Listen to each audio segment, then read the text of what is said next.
કરીએ। અમદાવાદમાં કોર્પોરેશનની સામાન્ય સભા મળી હતી, જો કે અહીંયા બુરખાને લઈ હોબાળો થયો હતો।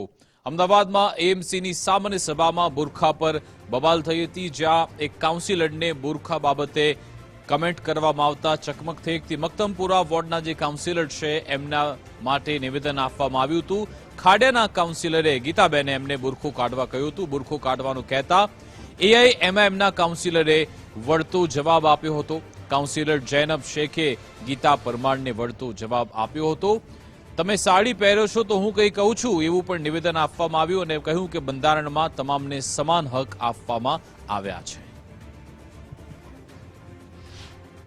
म्युनिसिपल कॉरपोरेशन के रनिंग बोर्ड में साबित हो चुका है। जिस तरह से बीजेपी की कॉरपोरेटर खाड़िया वोर की थी, उन्होंने जब मैं बोलने उठी तो मेरे बुरखे पे सवाल उठाया और बोला कि आप बुरखा क्यों पहनती है। तो ये बहन अगर कॉरपोरेटर बने हैं और भारत देश का संविधान नहीं जानते हैं तो ये तो बहुत सोचने वाली बात है। इनकी जहनों में जो जहर भर चुका है वो आज यहाँ पे दिख चुका है। इन्होंने जब बुरखे पे सवाल किया, इनको शर्म आनी चाहिए।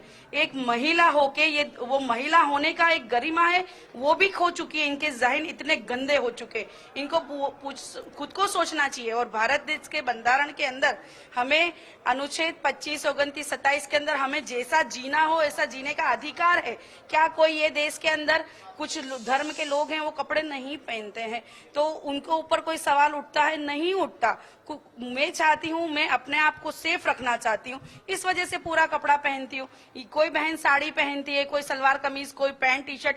यहाँ पे भारत देश विविधता का देश है, इसमें ऐसा प्रश्न उठाना ये इनकी जहनों को नक्काशी को बताता है। ના ના એવું કશું કે મારા મનમાં એવું નહોતું।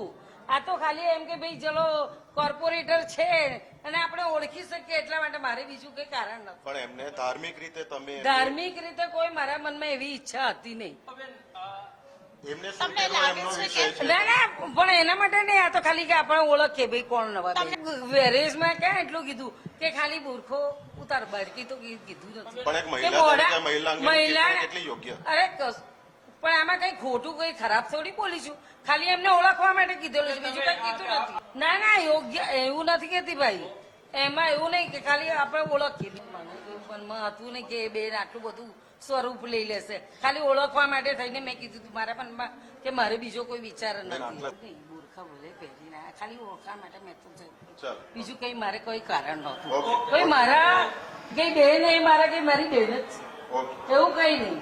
આજે હું બી પહેલા રહેતી હતી અમારે ત્યાં વિસ્તારમાં, મુસ્લિમ વિસ્તારમાં જ હું મોટી થઈ છું, એટલે મને કોઈ એવો વિરોધ કે મારા માટે કઈ એવું છે